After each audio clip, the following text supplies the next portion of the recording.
আজ যে ঘটনাটা লিখতে বসেছি, আজ থেকে বেশ কয়েক বছর আগে আমার জীবনে ঘটে যাওয়া একটা ভয়ঙ্কর সত্যি ঘটনা, যেটা আমাদের বন্ধুদের সাথে ঘটেছিল বাঁকুড়াতে। সেই রাতের কথা ভাবলে আজও শরীর ঠান্ডা হয়ে যায়, চোখ মুখে অন্ধকার দেখি, আতঙ্কে রাতে ঘুম আসে না। তাহলে পিছিয়ে যাই বছর 15 আগে। আমাদের আড্ডায় এখনো একজন উপস্থিত হয়নি। আমি, বিলু আর তুষার বসে সবে চায়ে মুখ দিয়েছি। এমন সময় হন্তদন্ত হয়ে আমাদের কফি হাউসে এসে উপস্থিত হলো তনু। আমরা চার মূর্তি আবার এক জায়গায়। তুষার বলল, কিরে, এত দেরি করলি কেন? আর বলিস না, সবে বেরিয়েছি এমন সময় পাড়ার এক কাকিমা ডেকে বলল ওষুধটা এনে দিতে, তাই একটু দেরি হয়ে গেল। সরি ভাই, তোরা রাগ করিস না। এটাই আমাদের সবচেয়ে বড় সমস্যা, মানুষকে সাহায্য করেও কারোর নাম পাই না। আমরা চার মূর্তি লকডাউনের সময় জীবন বাজি রেখে মানুষের জন্য কাজ করেছি। না, কোনো প্রচার পাওয়ার জন্য নয়, মানুষ মানুষের জন্য, এটা ভেবেই। ভাবির দিকে তাকাতেই বুঝতে পারল আরও একটা চা। যেখানে আমরা বসে আছি এটা আমরা কফি হাউস বলি। খুব সুন্দর সাজানো গোছানো একটা চায়ের দোকান, যেখানে এসি লাগানো আছে। মাঝে মাঝেই আমরা এখানে বসে আড্ডা দিই। এখানকার কোল্ড টি কিন্তু অসাধারণ। এই চা যে খায়নি সে বুঝতেই পারবে না চা খাওয়ার কি মজা। হ্যাঁ, দামটা একটু বেশি। বেশ অনেক দিন হলো বাঁকুড়ায় মাসির বাড়ি যাওয়া হয়নি। মাসির একটাই ছেলে, তবে সে থাকে পুনেতে। আমার থেকে 5 বছরের বড় দাদা, ভালো চাকরি করে। মাসি আর মেসোমশাই বাঁকুড়ায় থাকে, তাদের আবার বিশাল বড় বাড়ি, জায়গা জমি পুকুর বাগান সব আছে। কিছুই কিনে খেতে হয় না মাসিদের। তাই ছোটবেলায় স্কুল ছুটি হলেই আমি চলে যেতাম। খেয়ে আনন্দ, ঘুরে আনন্দ, শুধু মজা আর মজা। পিলু বলল, একদম গ্রাম্য পরিবেশে একটু ঘুরু ঘুরু করতে মন চাইছে। আরে কতদিন কোথাও যাই না। আমাদের নিয়ে যাবি? আমি এক কথায় বললাম, আরে নিশ্চয়ই, চল কদিন হইচই করে আসি। একসঙ্গে তো অনেক দিন আমাদের কোথাও যাওয়াই হয়নি। আর মাসির বাড়িতে সেরকম কোনো অসুবিধে নেই, খাওয়া আর ঘোরা। আমি তো গিয়ে এটাই করি। আমাদের পরিচয় এখনো দেওয়া হয়নি। তুষার বাবার হোটেলে খায় আর চাকরির পরীক্ষা দেয়। বিলু ওর বাবার দোকান দেখাশোনা করে। তনু একটি ইন্স্যুরেন্স কোম্পানির এজেন্ট। আর আমি পত্রপত্রিকায় লেখালেখি করে স্বপ্ন দেখি একদিন রবীন্দ্রনাথ ঠাকুর হব। তবে ঠিক করে ফেললাম আগামী সপ্তাহে আমরা বাঁকুড়া যাচ্ছি। তার মধ্যে যা কাজ আছে সব গুটিয়ে নিতে হবে, বাড়িতেও সবাইকে বলতে হবে। গল্প করতে করতে রাত 9টা বাজিয়ে ফেললাম। আগামী সপ্তাহের আগে আর হয়তো আমাদের এক জায়গায় বসা হবে না। আমাদের এই দল কতদিন রাখতে পারবো তা ঠিক জানি না। কাজকর্ম পেয়ে গেলে সবাই আর তখন সময় দিতে পারবে না। এক একজন তখন এক এক দিকে। যতদিনই বন্ধুত্ব রাখা যায় ততই ভালো। উঠে পড়লাম। আমি সবাইকে মনে করিয়ে দেবো বলে চলে এলাম। বাড়িতে ঢুকতে ঢুকতে রাত 10টা হয়ে গেল। রাতে খাওয়ার সময় মাকে বললাম, মা, আমরা বন্ধুরা মিলে মাসির বাড়ি বেড়াতে যাচ্ছি, বুঝলে? মা খুশি হয়ে বলল, অনেক দিন তো যাসনি, এবার ঘুরে আয়। ওদের বাড়িতে তো থাকা খাওয়ার কোনো অসুবিধেই নেই। আমাকে বারবার যেতে বলে জানিস, আমার আর কোথাও যাওয়ার উপায় নেই। কেন, তুমিও চলো আমাদের সাথে। না না, তা হয় না, তোরা ঘুরে আয়। আমি গেলে তো তোর বাবার খাওয়া হবে না। তুই এমন কোনো কাজ করিস না যে তোকে বিয়ে দেব। বৌমাকে দায়িত্ব দিয়ে আমি একটু ঘুরে ফিরে বেড়াবো, তারও উপায় নেই আমার। সবই আমার কপাল। আমি আর কথা না বাড়িয়ে ঘরে চলে গেলাম। বুঝলাম এখানে বেশি থাকলেই সমস্যা। দরজা বন্ধ করে সিগারেট ধরিয়ে গল্পের একটা প্লট ভাবতে লাগলাম। দেখতে দেখতে সপ্তাহ খানেক কেটে গেল। আমি মাসিকে ফোন করে জানিয়ে দিয়েছি যে আমরা 4 বন্ধু যাচ্ছি। মাসি তো খুব খুশি। তারপর একদিন দল বেঁধে 4 মূর্তি বেরিয়ে পড়লাম বাঁকুড়ার উদ্দেশ্যে।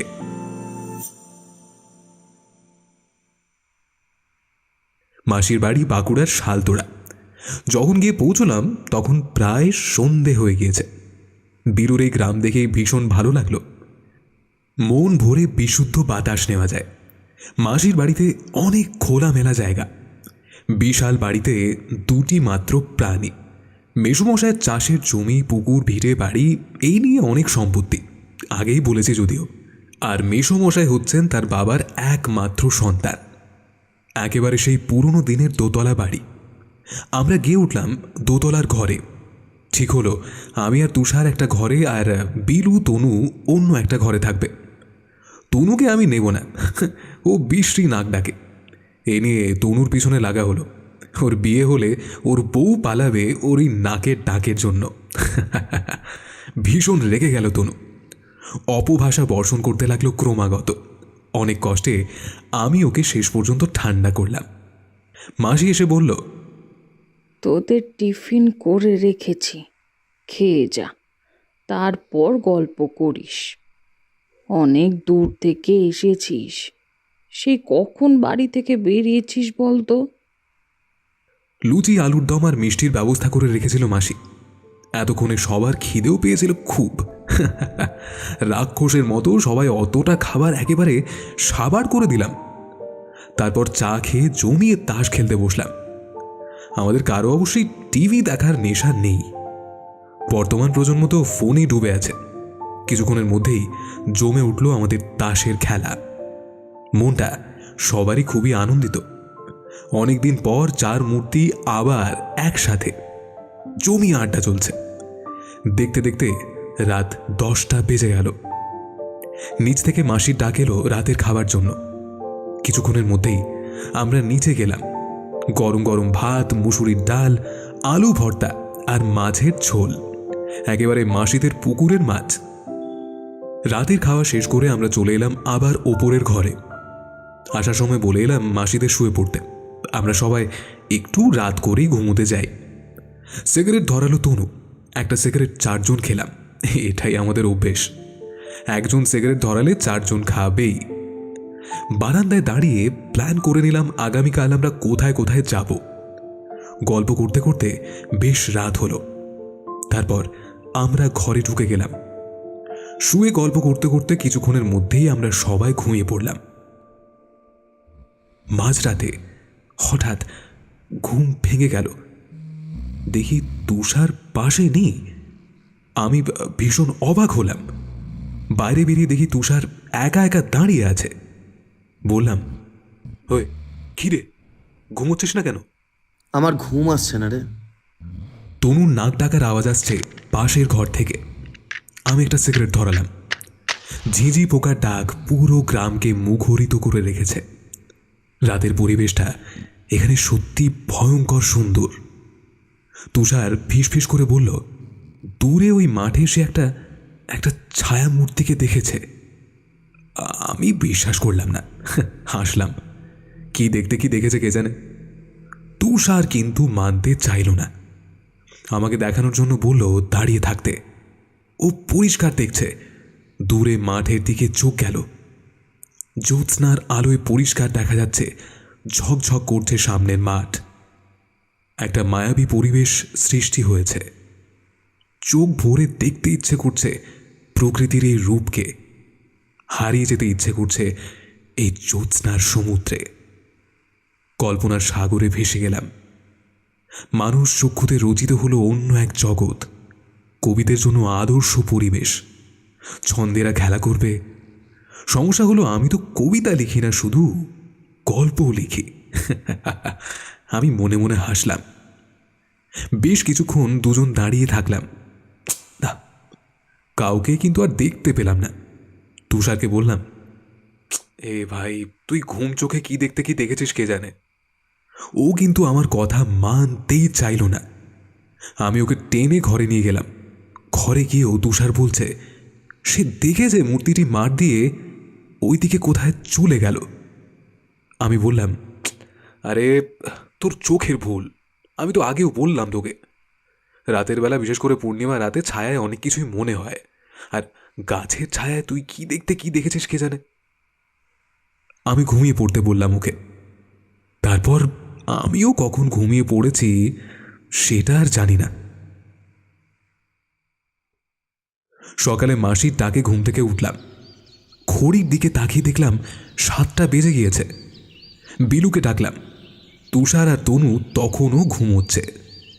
মাসি ওদের ডাকতে বলে নিচে চলে গেল চা করার জন্য। আমরা কিছুক্ষণ পর নিচে গেলাম। চা খেতে খেতে ঠিক করলাম সকালের টিফিন খেয়ে সবাইকে দামোদর নদী দেখাতে নিয়ে যাব। একটা সময়ে নদীকে বলা হতো বাংলার দুঃখ। ফিসফিস করে গতকাল রাতের ঘটনা আমাকে আবারও মনে করালো তুষার। তনু আর বিলু কি হয়েছে সেটা জানতে চাইল। আমি আস্তে আস্তে ওদের ঘটনাটা সবটা বললাম। সবাই হো হো করে হেসে উঠল। সেখানে অবশ্যই মাসি ছিল না। মাসি তখন রান্নাঘরে আমাদের জন্য টিফিন করছে। মেসো মশাই প্রতিদিনের মতো সকালে মাঠে গিয়েছে। দেখলাম তুষার বেশ অসন্তুষ্ট। সকাল সকাল সবাই স্নান করে নিলাম। গরম ভাত আর মাছের ঝোলে শেষ হলো আমাদের সকালের খাওয়া। মাসির বাড়ি আসলে খুব মাছ খাওয়া যায়, নানান রকমের মাছ। আমাদের শহরের মতো ওদের তো কিনে খেতে হয় না। বর্তমানে যা মাছের দাম, বাঙালি এরপর হয়তো মাছ খেতেই ভুলে যাবে। আমরা বাড়ি থেকে বেরিয়ে পড়লাম।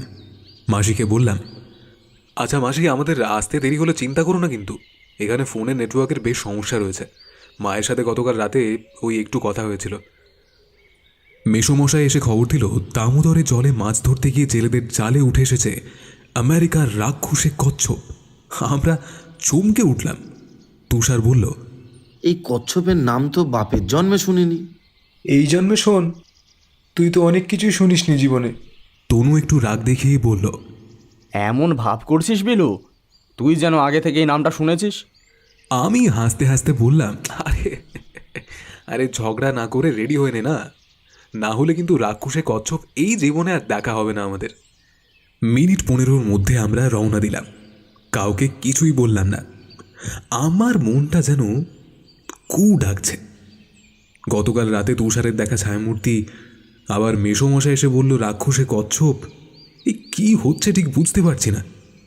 মাসিও যেন আমাদের এই রাক্ষসে কচ্ছপ দেখতে দিতে চাইছিল না। কিন্তু আমরা কেউই মাসির বারণ শুনব না বুঝেই হয়তো মাসি কিছু বলল না। আমি একটু অলৌকিক বিষয় বিশ্বাস করি।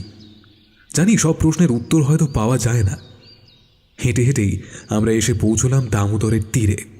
সে বিশাল ভিড়। সবাই দেখতে এসেছে সেই রাক্ষসে কচ্ছপ।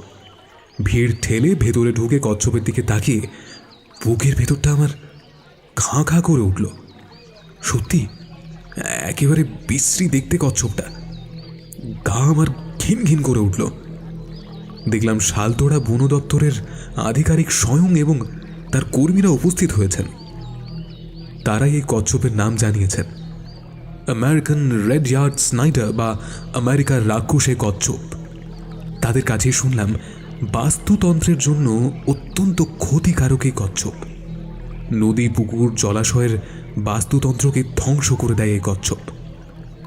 সবচেয়ে যেটা ভয়ের, মানব জীবনে নানান রোগ ছড়ায় এই কচ্ছপ। এই কচ্ছপটিকে রেঞ্জ অফিসে নিয়ে যাওয়ার জন্য তোড়জোড় চলছে। আমার কানের কাছে এসে ফিসফিসিয়ে তুষার বলল, কি ব্যাপার বলতো? আমাদের জন্য কি কোনো অশনি সংকেত দিচ্ছে এই গ্রাম? তুষারের কথায় আমি কোনো উত্তর দিলাম না। চুপচাপ কচ্ছপটিকে দেখতে লাগলাম। দেখতে কালো, কিন্তু পিঠের ওপর গোল গোল চাকতি দাগ, একেবারে বিশ্রী দেখতে। সাধারণ কচ্ছপ এমন দেখতে হয় না। তনু হাসতে হাসতে বলল, এ ভাই চল, এটাকে আমরা বাড়িতে নিয়ে যাই। কি করবি? খাবি? ওটাই বাকি আছে। কি শুনলি এতক্ষণ? ও মানুষের শরীরে রোগ ছড়ায়। তোদের সব কিছুতেই আড্ডা, ভালো লাগে না। এসেছি তো আড্ডা মারতে, চুপচাপ থাকতে তো আসিনি। তাহলে কি মুখ গোমড়া করে বসে থাকবো নাকি? এই তুষার, এই তোকে অত সিরিয়াস হতে হবে না। আমি বললাম, এই আবারও তোরা শুরু করলি? চল ওই গাছটার তলায় গিয়ে বসি, একটু হাওয়া খাই। আমরা একটু দূরে একটা গাছের তলায় গিয়ে বসলাম। আমার মাথা থেকে কিন্তু কিছুতেই যাচ্ছে না সেই গতকাল রাতে তুষারের দেখা নারী মূর্তির কথা। কিন্তু আমি কাউকে কিছু বুঝতে দিলাম না। একটা সিগারেট ধরালো তনু। বিলু বলল, আরে তাসটা সাথে করে আনলে না, এখানে খেলা যেত। এবার তুষার হাসতে হাসতে বলল, গতকাল হেরে গিয়েও স্বাদ মেটেনি। আমরা বন্ধুরা যখনই তাস খেলি পয়সা দিয়ে খেলি, মানে বাংলায় যাকে বলে জুয়া। গতকাল আমিও হেরেছি 100 টাকা। তুষার গতকাল জিতেছে, ওর সময়টা বেশ ভালো যাচ্ছে। বিলু বলল, এই তোর সেই বৌদির খবর কি? তুষার অবাক হয়ে বলল। কোন বৌদি? আমি হাসতে হাসতে বললাম, সেই বৌদি। শুরু হলো আমাদের বন্ধুদের মধ্যে লড়াই। শেষ পর্যন্ত আবারও আমাকে ওদের ঠান্ডা করতে হলো। তারপর নানান বিষয়ে আড্ডা মারতে মারতে দুপুর হয়ে গেল। এবার খিদেও পেয়েছে সবার। অনেকক্ষণ আগেই সেই রাক্ষসে কচ্ছপকে নিয়ে চলে গিয়েছে বন দপ্তরের কর্মীরা। আমাদের বন্ধুদের মধ্যে সব সময়ই কারো না কারো পিছনে লাগা হয়। সত্যি ঘটনা যতটা না থাকে, মিথ্যে তার থেকে বেশি থাকে। লড়াই হলেও মজার ব্যাপার হলো কেউ কাউকে ছেড়ে যায় না। আমাদের বন্ধুত্বের অটুট বন্ধন। বেশ বেলা হয়েছে। আমরা চার মূর্তি উঠে রওনা দিলাম মাসির বাড়ির উদ্দেশ্যে। বাড়ি ঢুকে দেখলাম মাসি আমাদের জন্য রান্না করে বসে আছে। আমাদের দেখেই বলল, কিরে, তোরা এত দেরি করলি কেন? আমি সেই রান্না করে কতক্ষণ ধরে বসে আছি। বিলু বলল, আরে আর বলো না মাসি, এরা তো নদীর ধার থেকে উঠতেই চাইছিল না। গাছের তলায় মন ভালো করে দেওয়া হাওয়া বইছে, কি অপূর্ব প্রাকৃতিক পরিবেশ। মাসি হাসতে হাসতে বলল, শুধু হাওয়া খেলে পেট ভরবে তো? খেতে দাও মাসি, খিদে পেয়েছে বলেই তো চলে এলাম। বাইরে থেকে এসেছিস, আগে হাত পা মুখ ধুয়ে আয়, তারপর খেতে দেব। আমরা জামা কাপড় চেঞ্জ করে হাত মুখ ধুয়ে লাইন দিয়ে খেতে বসলাম। মেসো মশাই খেয়ে শুয়ে আছে প্রতিদিনের মতোই। সে একেবারে রুটিন মেনে কাজ করে। সকালে উঠে চা খেয়ে মাঠে যায়, বেলায় মাসি খাবার দিয়ে আসে মাঠে। দুপুরে বাড়ি এসে স্নান করে ভাত খেয়ে শুয়ে পড়ে। বিকেলে উঠে চা খেয়ে গ্রামের চণ্ডী মণ্ডপে গিয়ে বসে, কারণ গ্রামের বয়স্করা সেখানে একত্রিত হয়। সন্ধ্যায় বাড়ি ফিরে টিভি সিরিয়াল দেখে। রাত 9টার মধ্যে আবার ভাত খেয়ে শুয়ে পড়ে। আমি যতদিন মাসির বাড়ি আসছি এইটাই দেখে আসছি। যখন দাদা থাকতো, মানে মাসির ছেলে রাজদা, তখন সারা দিন রাজদার সাথেই খেলা করতাম। তবে বিষয় হচ্ছে এতক্ষণের খিদে বহু গুণ আরও বেড়ে গেল মাংসের গন্ধে। মুড়ো ঘন্ট, বেগুন ভাজা, মাছের ঝাল, খাসির মাংস, চাটনি সব আমরা চেটে পুটে খেলাম। তবে মাংস কখন নিয়ে আসলো সেটা জানতে চাইলাম মাসির কাছে। মাঠ থেকে ফিরলে তোর মেশোকে একটু বাজারে পাঠিয়েছিলাম। তনু খেতে খেতে বলল, সত্যি মাসি, তোমার হাতের রান্নায় জাদু আছে। তোদের মায়েদের মতো কি আর রান্না করতে পারি? আমরা গ্রামের মানুষ, আর তোর মায়েরা শহরের মানুষ। কত রকমের ওরা রান্না জানে। মাসি, ওই শহরের লোকেদের রান্নার কথা তুমি বাদ দাও। ওরা যা পায় তাই দিয়ে রান্না করে বলে দারুণ হয়েছে। তুমি খেতে গিয়ে আর মুখে দিতে পারবে না।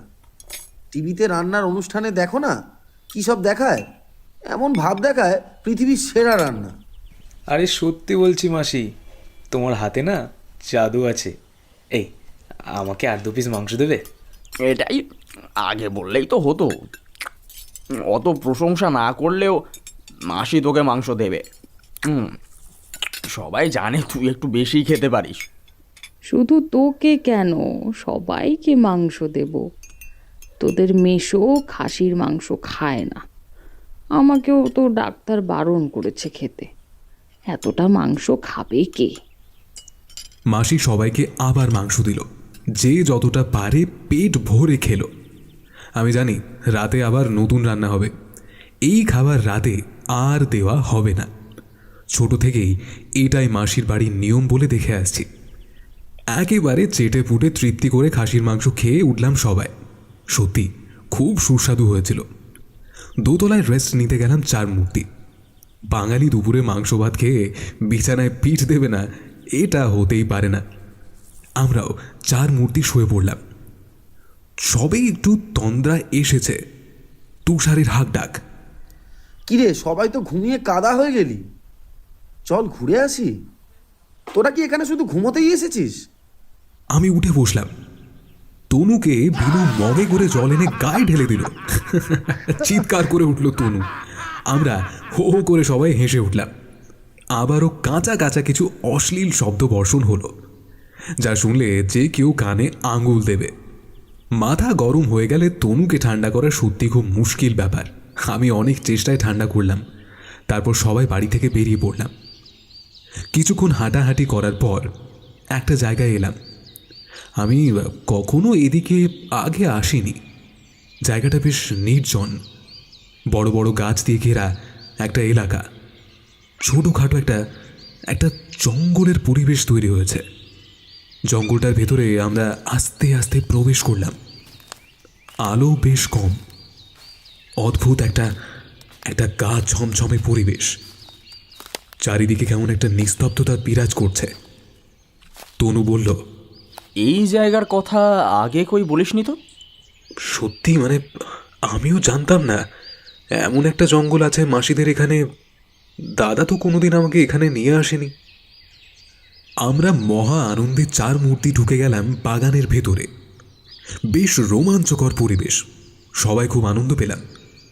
আমাদের ঘুরতে আসা সার্থক। বেশ খানিকটা গিয়ে দেখলাম একটা বহু প্রাচীন মন্দির বা মসজিদ আছে, লতা পাতা গাছে জড়িয়ে আছে। আস্তে আস্তে আমরা এগিয়ে গিয়ে সেই প্রাচীন ভগ্নস্তূপের কাছে দাঁড়িয়ে পড়লাম। বিলু হাসতে হাসতে বলল, হাহা, আমরা 4 মূর্তি এইটা আবিষ্কার করলাম। আমরা সবাই হো হো করে হেসে উঠলাম। সেই বাগানে আমাদের হাসির শব্দ যেন প্রতিধ্বনিত হতে লাগলো। 4 মূর্তি যেন সত্যিই কিছু একটা আবিষ্কার করেছে। সেই আনন্দে আমরা আত্মহারা হয়ে গেলাম। তুষার বলল, এর নামকরণ করলাম লাল মসজিদ। আরে এটা মসজিদ তোকে কে বললো? আরে এটা একটা হিন্দু মন্দির। আমার মনে হচ্ছে এটা কোনো কাছারি বাড়ি হতে পারে। মন্দির বা মসজিদ হলে এখানে মানুষ আসতো, এরকম পরিবেশ থাকতো না, বা জঙ্গলও তৈরি হতো না। শেষ পর্যন্ত সবাই মেনে নিলাম ওটা একটা বহু পুরনো বাড়ি। কাছে গিয়ে আমরা সেটাই দেখলাম। আস্তে আস্তে আমরা ভেতরে প্রবেশ করলাম। 2-4টে গাছের ডাল সবাই হাতে নিয়ে লতা পাতায় ঘা দিতে দিতে এগিয়ে গেলাম। সত্যি বাইরে থেকে বোঝাই যাচ্ছিল না, বড় বড় ঘর, দরজা জানালা সবই আছে। সিঁড়ি দিয়ে ছাদে উঠে গেল তুষার। আমরা নিচের বিভিন্ন ঘর ঘুরে ঘুরে দেখছি। সত্যি যা মনে হচ্ছে খুব পয়সাওয়ালা মানুষের এটা ছিল, এবং বেশ অনেক বছর আগেকার, এটাও পরিষ্কার বোঝা যাচ্ছে। বাদুর চামচিকির বসবাসের জায়গায় আমরা হঠাৎ ঢুকে পড়েছি। ওরা একটু বিরক্ত হলো। আমাদের দেখে কয়েকটা চামচিকা উড়ে পালিয়ে গেল। বেশ ভয় পেয়ে গিয়েছিলাম আমি। তনু তো ভয় পেয়ে বিকট চিৎকার করে উঠল। কোনো সাপ বা বিষাক্ত পোকামাকড় আমাদের চোখে পড়ল না, কিন্তু আছে তো বটেই, না থাকাটাই অস্বাভাবিক। ঘরের ভেতরে আরও যতটা ভয়ঙ্কর অবস্থায় আমরা আশা করেছিলাম তা কিন্তু একদমই নয়। আমরা ভালোভাবেই হাঁটাচলা করতে পারছি। ওপর থেকে চিৎকার করল তুষার। আতঙ্কে বুকটা কেঁপে উঠল। আমরা দৌড়ে ওপরে উঠলাম। ওপরের ঘরগুলো দেখে চমকে উঠলাম। মনে হচ্ছে কেউ বা কারা এখানে এখনো বসবাস করে। বেশ পরিষ্কার পরিচ্ছন্ন, তাই তুষার দেখানোর জন্য ডেকেছে। আমরা সবাই ওকে বকাবকি করলাম। তুষার বলল, 1 রাত থাকবি এখানে? আমি আঁতকে উঠলাম। কি বলছিস তুই? হ্যাঁ, তোকে কি ভূতে পেয়েছে নাকি? তনু বলল, তা কিন্তু মন্দ হয় না, দারুণ অ্যাডভেঞ্চার হবে। অসাধারণ কিন্তু ভয়ঙ্কর জায়গা। আমি বললাম, দেখ ভাই, আমার মনে হচ্ছে নিশ্চয়ই এখানে কোনো চোর ডাকাতের রাস্তা না। তোদের কি সবার মাথা খারাপ হয়ে যায় না? মানে কোন দুঃখে এই পোড়ো বাড়িতে রাত কাটাবো? তুষার হাসতে হাসতে বলল, যদি ভূত দেখা যায়, আমার দীর্ঘদিনের শখ নিজের চোখে ভূত দেখব। আমি তীব্র প্রতিবাদ করলাম। যদি সমাজবিরোধীরা থাকে তাহলে তো বিপদ। কিন্তু ভোটে আমি হেরে গেলাম। 3-1 ভোটে হারলাম, একেবারে গোহারা। যখনই আমাদের কোনো মতের অমিল হয় তখন আমরা ভোট করি, আর তাই হলে টস করে সিদ্ধান্ত নিই। এটাই দীর্ঘদিন ধরে করে আসছি আমরা। আমার কথার কেউই কোনো গুরুত্ব দিল না।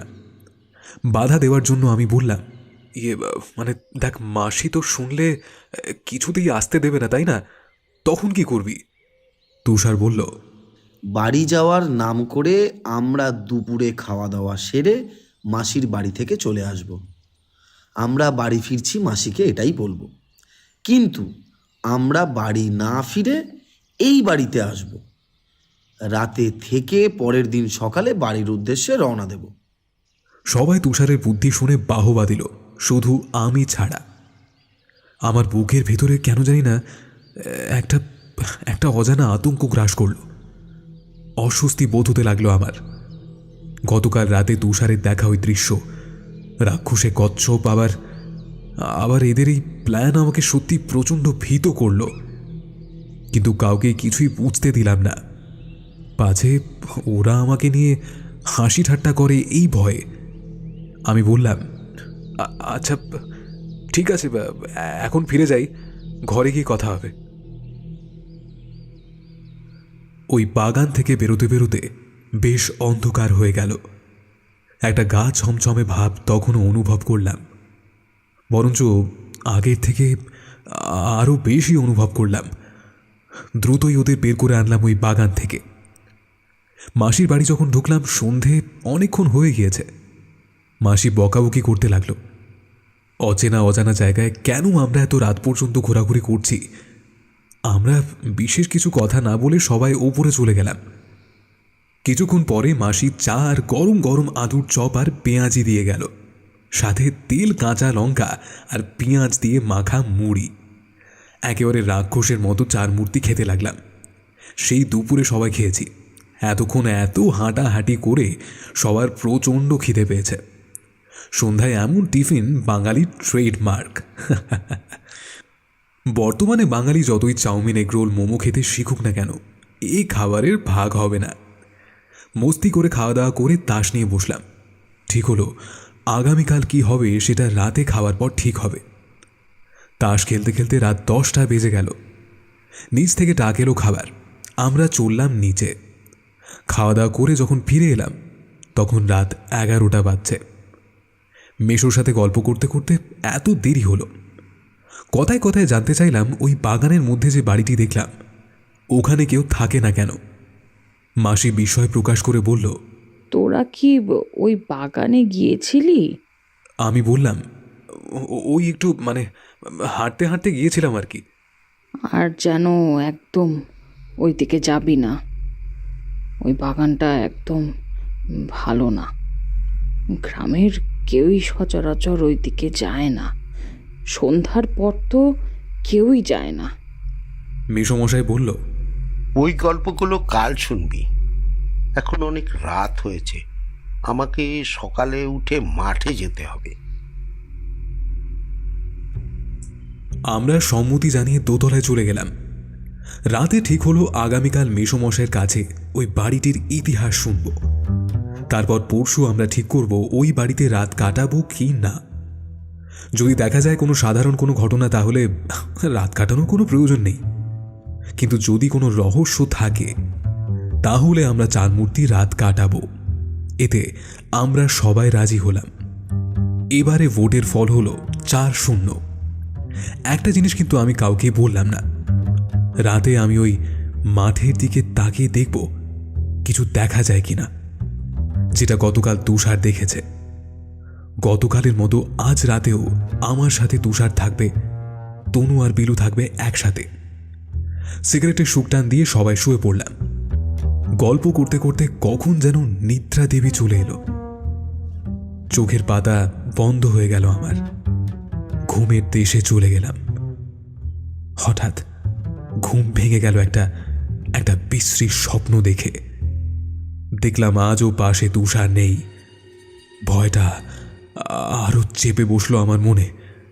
আমি বাইরে এলাম, কিন্তু সেখানেও তুষার নেই।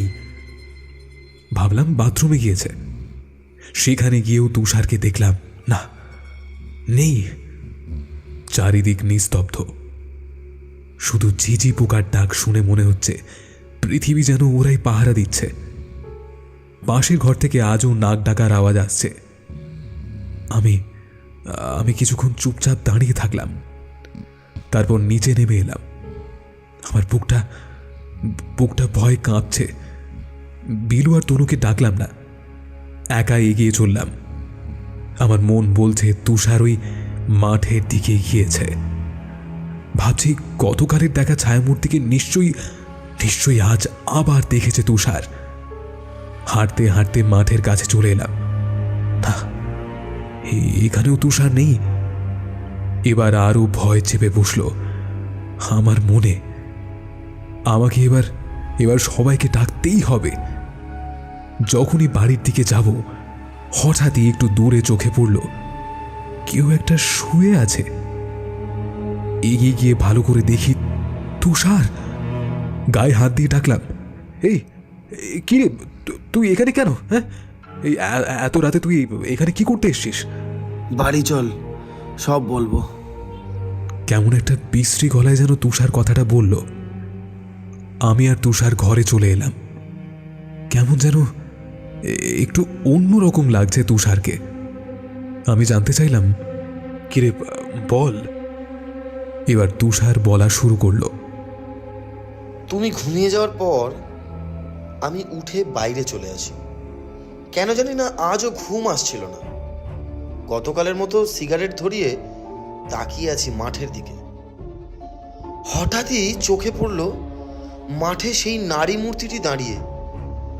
প্রথমে চোখকে বিশ্বাস করতে পারিনি, আবার দেখলাম, বারবার দেখলাম, পরিষ্কার এক নারী মূর্তি দাঁড়িয়ে আছে, গতকালের মতো অস্পষ্ট নয়, আমার দিকে তাকিয়েই যেন দাঁড়িয়ে আছে। আমি কেমন যেন হয়ে গেলাম। আস্তে আস্তে নিচে নেমে গেলাম, বাড়ির বাইরে বেরিয়ে হাঁটতে শুরু করলাম সেই মাঠের দিকে। চাঁদের আলোয় পরিষ্কার দেখা যাচ্ছে দূর থেকে, তখনও দেখতে পাচ্ছি আমার দিকে তাকিয়েই দাঁড়িয়ে আছে সেই নারী মূর্তিটি। আমি হন্তদন্ত হয়ে এগিয়ে চলেছি। কিসের নেশায় জানি না, পথ যেন আমার শেষ হচ্ছে না। আমি যত এগোচ্ছি ততই যেন দূরত্ব বেড়েই চলেছে। কতক্ষণ এমনভাবে হেঁটে চলেছি জানি না, যেন দিন রাত এক করে 1000 বছর ধরে পথ চলেও আমি যেন নারীটির কাছে পৌঁছতে চাই। ক্লান্ত হয়ে পড়েছি, তৃষ্ণার্ত হয়ে পড়েছি, তবুও এগিয়ে চলেছি। সে যেন আমার অপেক্ষাতেই দাঁড়িয়ে আছে, কিন্তু আমি তার কাছে যেতেই পারছি না। তারপর আমার আর কিছুই মনে নেই। চোখ খুলে দেখি তুই আমার সামনে দাঁড়িয়ে।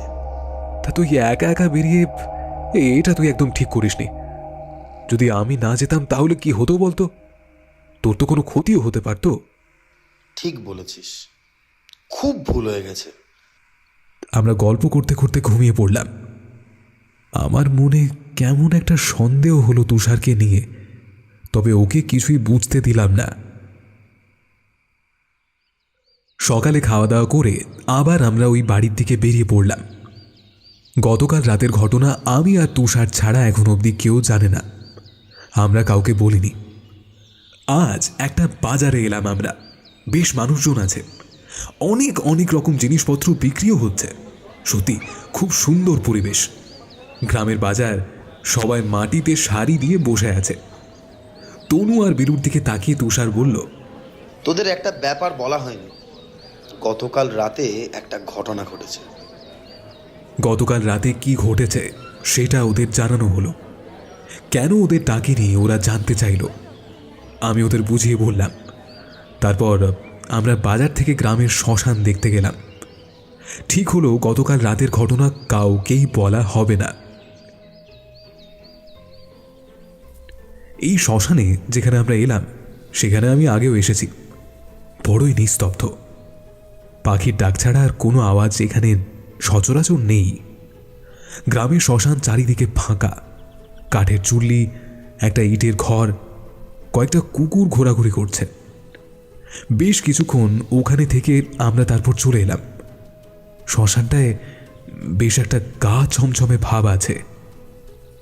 তনু বলল, তা ওই বাড়িতে কি থাকা হবে নাকি সিদ্ধান্ত পরিবর্তন করা হবে? আজ সন্ধ্যায় মেসোমশাই ওই বাড়ির ঘটনা বলবে, তারপর আমরা সিদ্ধান্ত নেব। তুষারের কথায় আমরা সবাই সম্মতি দিলাম। তুষার আবার বলল, তোরা যেন কেউ এটা ভাবিস না আমি গতকাল রাতে ভয় পেয়েছি। আমি কিন্তু ভীতু নই। আমরা সবাই বললাম, একদম না তুষার ভীতু, এই কথা কেউ কোনোদিন বলবে না। আমরা সবাই হো হো করে হেসে উঠলাম। এবার তুষার প্রচণ্ড রেগে গেল। কেউ আমার সাথে চ্যালেঞ্জ করবি? আমি একা একা ওই বাড়িতে রাত কাটাবো, আর কারো ক্ষমতা আছে? আমরা সবাই ওর মুখের দিকে চাওয়াচাওয়ি করতে লাগলাম। কেউই কোনো কথা বললাম না। তুষার এটা বলে চলে গেল। তোরা ভেবেছিস আমি গতকাল রাতের ঘটনার পর হয়তো ভয় পেয়ে পালাবো, কিন্তু আমি ভয় পাই না সহজে। ভূত প্রেত ব্রহ্মদত্তি বলে কিছু আছে বলে আমি মনে করি না কোনোদিন। সবই মানুষের মনের ভুল। যাদের নার্ভ দুর্বল তারাই ভয় পায়। আমি প্রমাণ করব আমার কতটা সাহস। ওই বাড়িতে আমি রাতে একা থাকবো। তোদের মতো আমি ভীরু নই। আমাদের বন্ধুদের মধ্যে তুষার একদম অন্যরকম প্রকৃতির। 4 বন্ধুর মধ্যে ওদের অর্থনৈতিক অবস্থা সবচাইতে ভালো। মাঝে মাঝে সে অহংকার প্রকাশ পেয়ে যায়। একরোখা প্রকৃতির ছেলে। মান সম্মানটা ওর কাছে খুবই বড়, আর সব কিছু ওর কাছে ছোট। হঠাৎই যে ও এতটাই রেগে যাবে এটা আমরা ঠিক কেউ বুঝে উঠতে পারিনি। আমি শান্ত করার আপ্রাণ চেষ্টা করলাম, কিন্তু এইবার আমি ফেল করলাম। আবারও ভোট হলো। এবার বিষয় ওই বাড়িতে তুষার একা থাকবে কি না। ভোটের ফল 3-1। তুষার হেরে গেল। আমরা কেউই চাই না একা একা ওই বাড়িতে, মানে ওই বড় বাড়িতে তুষার একা রাত কাটাক। বাড়ি থেকে আমরা এতটা দূরে এসেছি, আমরা চাই না কোনো বিপদ ঘটুক। তুষারের মুখ শুকিয়ে গেল। ও যে চ্যালেঞ্জ নিয়েছিল সেটা আমরা বন্ধুরা হতে দিলাম না। আজ পর্যন্ত কেউই আমাদের ভোটের ফলাফলের ওপর হস্তক্ষেপ করেনি, কিন্তু সবাইকে অবাক করে দিয়ে তুষার বলল, আমি এই ফলাফল মানি না। আমি ওই বাড়িতে রাত কাটাবই। বিস্ময়ে হতবাক হয়ে গেলাম আমরা। আজ পর্যন্ত যা কোনো দিন ঘটেনি সেটা আজ ঘটল। আমাদের 4 মূর্তির সিদ্ধান্তের উপর অনাস্থা প্রকাশ করা হলো। আমি মনে মনে ভীষণ আতঙ্কিত হলাম। কে জানে কি অপেক্ষা করছে আমাদের জন্য। বিলু বলল, দেখ দেখ দেখ, আমরা যখন বারণ করছি তখন তোর এমন একটা সিদ্ধান্ত নেওয়া ঠিক হচ্ছে কি? তারপরও আমরা বোঝাতে পারলাম না। শেষমেশ সিদ্ধান্ত হলো আজ দুপুরে খাওয়া দাওয়া করেই বেরিয়ে আসবে তুষার। তারপর ঘাঁটি গাড়বে ওই পোড়ো বাড়িতে। মাসি মেসোমশাইকে বলা হবে ওর আর্জেন্ট বাড়ি ফিরতে হবে, তাইও চলে যাচ্ছে। আমরা 2 দিন পর ফিরব। আবারও আমরা ভালো করে দেখার জন্য সেই জঙ্গলের ভেতরের সেই বাড়িতে গেলাম, আর তার সাথে জায়গাটা কিছুটা পরিষ্কার করলাম। রাতে থাকতে যাতে তুষারের কোনো রকম কোনো অসুবিধা না হয় তার সব রকম ব্যবস্থা আমরা করে এলাম। দোকান থেকে কেনা হলো কিছু মোমবাতি আর শুকনো খাবার। বাড়ি ফিরে দুপুরে খাওয়া দাওয়া করতে করতে মাসিকে বলা হলো তুষারকে বেরিয়ে যেতে হবে।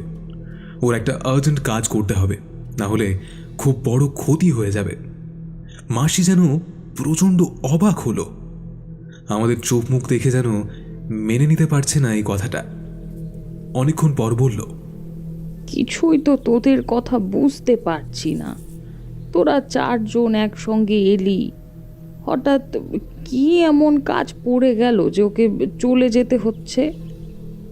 মাসির মুখে সন্দেহের ছাপ স্পষ্ট। আমরা বেশি কথা না বলে তাড়াতাড়ি খেয়ে উপরে চলে এলাম। তুষারের জিনিসপত্র সব গুছিয়ে দিলাম, আর যেগুলো থাকবে সেগুলো আমরা নিয়ে যাব। আগামীকাল সকালে আমরা ঠিক করব তুষারকে নিয়ে পরবর্তী পদক্ষেপ ঠিক কি করা হবে। আলোচনা করে এটাই ঠিক হলো। ঘণ্টাখানেক পর তুষার বেরিয়ে গেল, কারণ এর থেকে বেশি দেরি করলে মাসি মেসোমশাই সন্দেহ করবেই। তুষার যদি সারা রাত সেই বাড়িতে কাটাতে পারে তাহলে বিয়ার আর মাংস খাওয়াতে হবে আমাদের, আর যদি ও রাত কাটাতে না পারে তাহলে ও আমাদের খাওয়াবে। এইটাই ঠিক হলো।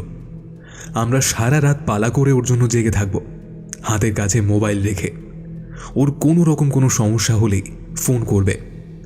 আমরা 3 জন ওর কাছে চলে যাব। তুষার চলে যাওয়ার পর আমরা এক জায়গায় তিনজন বসলাম।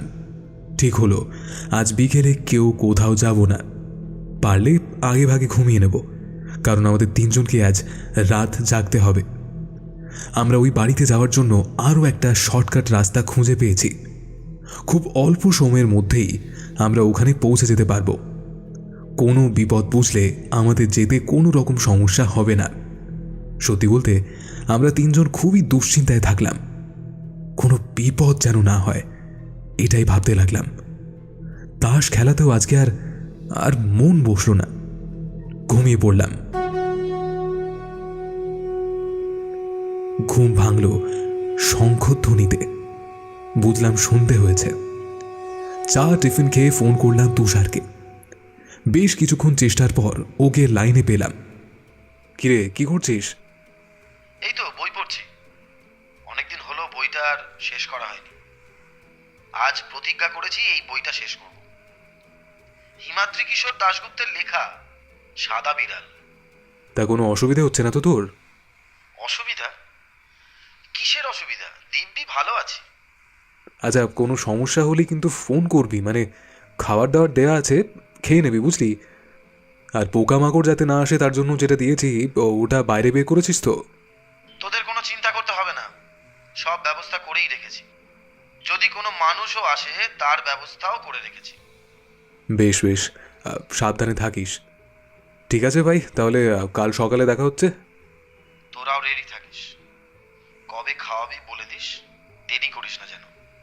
তোদের তো সুবিধা, তিনজন মিলে খরচ করবি। আরে তোকে কোনো চিন্তা করতে হবে না, ঠিক আছে রাখছি। রাখ। আমরা তিনজন ওর মুখের দিকে চাওয়াচাওয়ি করতে লাগলাম।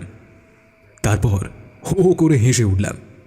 তনু বলল, ও যা চামার, দেখিস ঠিক আমাদের থেকে ও খেয়েই ছাড়বে, আমাদেরও টাকা খসাবে। ওর সত্যিই খুব সাহস, শালার ভয় বলে কোনো জিনিস নেই। আমি মরে গেলেও একা একা থাকতে পারবো না।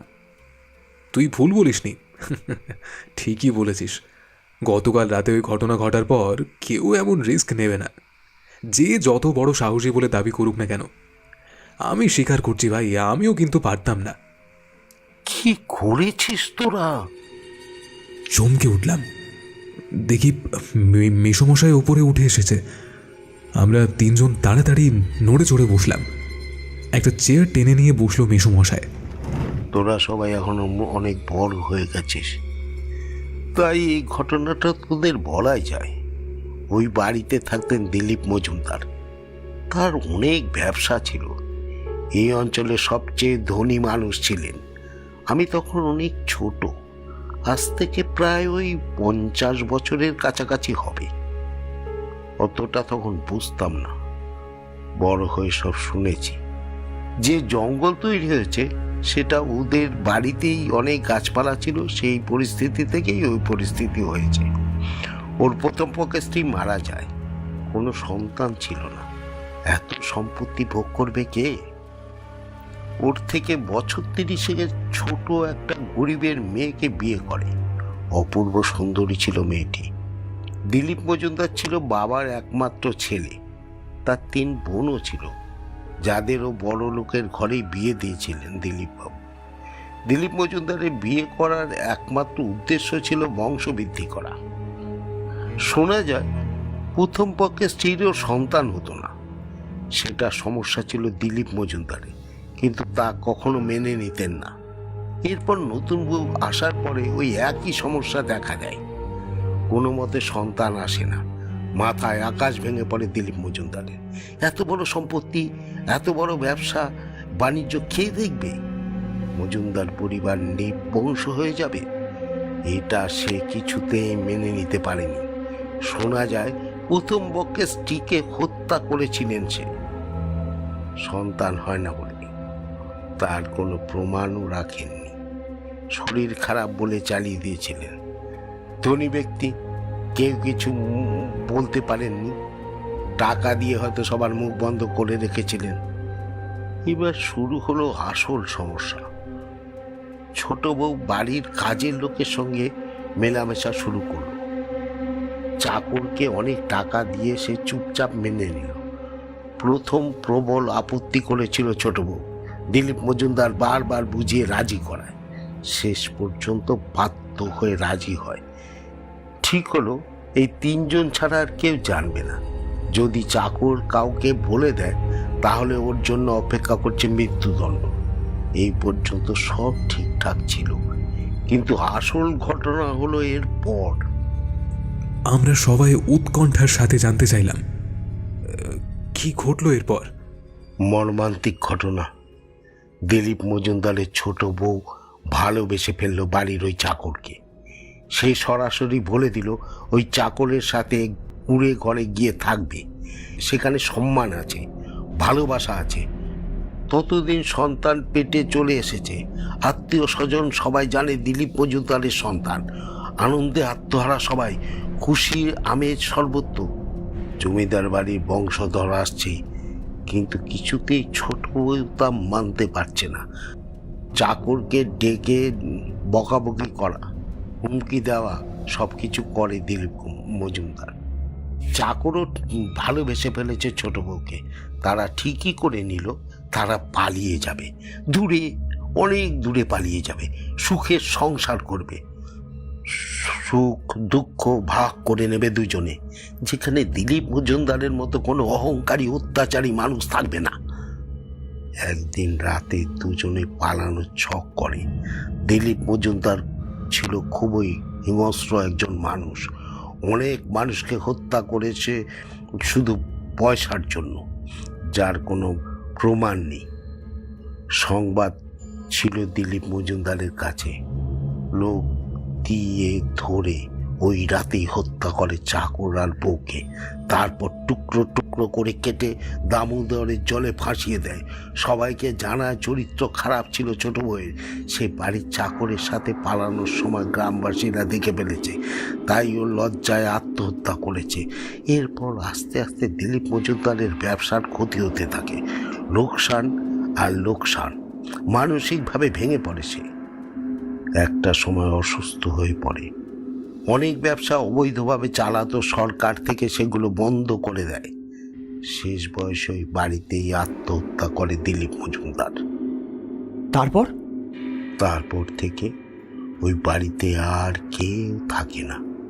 ওই জমিদার বাড়ি ওইভাবেই পড়ে আছে, জঙ্গলে ভরে গেছে। গ্রামের লোক কেউ সচরাচর ওই দিকে যায় না, বিশেষ করে সন্ধ্যায় তো যাই না কখনো। কিন্তু কেন, আমি জানতে চাইলাম।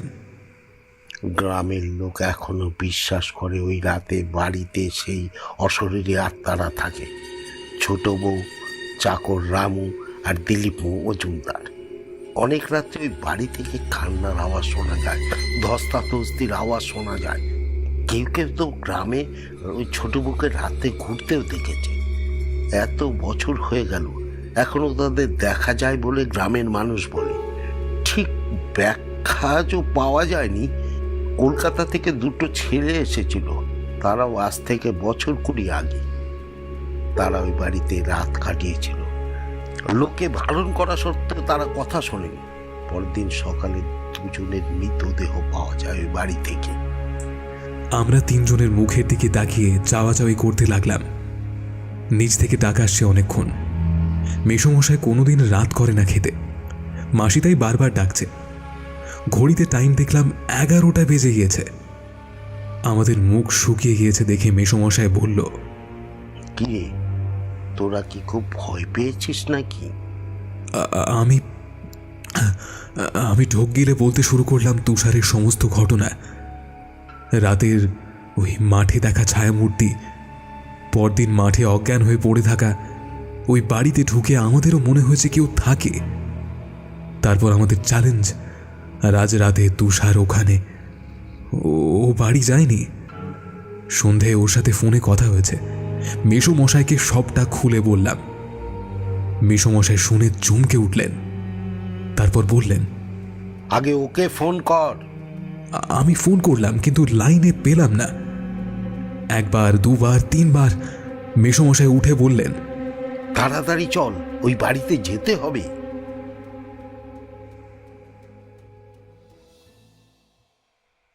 তুষার মন দিয়ে বইটা পড়ছিল। শেষ গল্পটা সবে পড়া শুরু করেছে। হঠাৎই ওর মনে হলো বাড়িতে কেউ ঢুকছে। ওর বন্ধুদের কথা তখন মনে পড়ল। ওরা বারবার বলেছিল এই বাড়িতে চোর ডাকাতের আস্তানা, এখানে থাকাটা ঠিক হবে না। কান খাড়া করে শুনতে লাগলো আওয়াজ কোথা থেকে আসছে। বুঝতে পারলো আওয়াজ আসছে নিচের তলা থেকে। পুরুষের কণ্ঠের সাথে একটা মহিলা কণ্ঠের আওয়াজ পেল। চোর ডাকাতের সাথে কি মহিলা আছে? আস্তে আস্তে উঠে নিচে নামার চেষ্টা করল। সিঁড়ি দিয়ে নামতে গিয়ে যে দৃশ্য দেখল, সমগ্র শরীর মুহূর্তে ঠান্ডা হয়ে গেল। শরীরের রক্ত যেন জমাট বেঁধে গেল। শির দ্বারা দিয়ে একটা প্রচণ্ড ঠান্ডা স্রোত বয়ে গেল।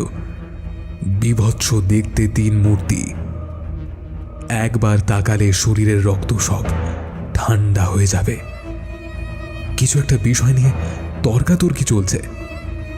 চামড়াগুলো শরীরের থেকে ঝুলে ঝুলে পড়ছে। সমগ্র শরীরে বিশ্রী ক্ষত। হঠাৎই সমগ্র বাড়ি যেন দুর্গন্ধময় হয়ে উঠল। পচা মাংসের গন্ধ। চোখ দুটো নিচে ঝুলছে। শরীরে কারুর কোনো পোশাক নেই। তুষারের বমি পেল।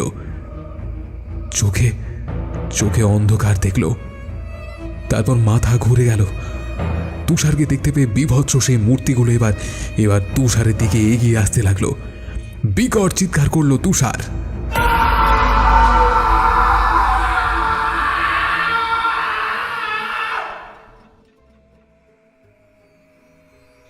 আমরা সবাই দ্রুত বেরিয়ে পড়লাম। আমাদের সবার হাতেই মোবাইল। নিচ থেকে টর্চ নিল মেসোমশাই, আর হাতে একটা লাঠি। মাসি ভীষণ অবাক হলো আমাদের এই অবস্থা দেখে। তোমরা এত রাতে কোথায় যাচ্ছ? এসো বলছি, তুমি ঘরে থাকো। আমরা সবাই তখন কোনো কথার উত্তর দেওয়ার পরিস্থিতিতে ছিলাম না। দ্রুত পায়ে এগিয়ে চললাম। ঝোপঝাড় পেরিয়ে চললাম সেই বাড়িতে। আমরা সবাই তুষারের নাম ডাকতে ডাকতে বাড়ির ভেতরে প্রবেশ করলাম। নিচের কোনো ঘরে তুষার নেই। তনু সবার আগে ওপরে গেল, আর ওর পেছনে গেল বিলু। এত রাতে আমাদের এই জঙ্গলের দিকে আসতে দেখে আমাদের পেছনে কয়েকজন গ্রামের লোকও এসছে। তারাও বাড়ির ভেতরে প্রবেশ করেছে। চিৎকার করে উঠল তনু, তুষার! তারপরে বিলু আর আমি ছুটে গেলাম। যা দৃশ্য দেখলাম, আমার শির দ্বারা দিয়ে একটা ঠান্ডা স্রোত হু হু করে বয়ে গেল। মাথা বন বন করে ঘুরতে লাগলো, আর চোখ মুখ অন্ধকার। মাথা ধরে মাটিতে বসে পড়লাম আমি। চোখ আকাশের দিকে তাকিয়ে হাঁ করে শুয়ে আছে তুষার। ভয়ঙ্কর আতঙ্কিত চোখ দুটো। ভয় যেন চোখ দিয়ে ঠিকরে বেরিয়ে আসছে। ওর সারা শরীরে কোনো হিংস্র পশুর আক্রমণে ক্ষত বিক্ষত। রক্তে ভেসে যাচ্ছে সারা ঘর। বিভৎস সেই দৃশ্য। গায়ে হাত দিয়ে দেখে তনু, না, কোনো সাড়া শব্দ নেই। ততক্ষণে সবাই আমাদের পেছনে গিয়ে দাঁড়িয়েছে। মেসোমশাই বলল, তোরা এত বড় ভুল কিভাবে ওকে করতে দিলি? হাউ হাউ করে আমরা তুষারকে জড়িয়ে ধরে কাঁদলাম। কিভাবে আমরা বাড়ি ফিরব? কিভাবে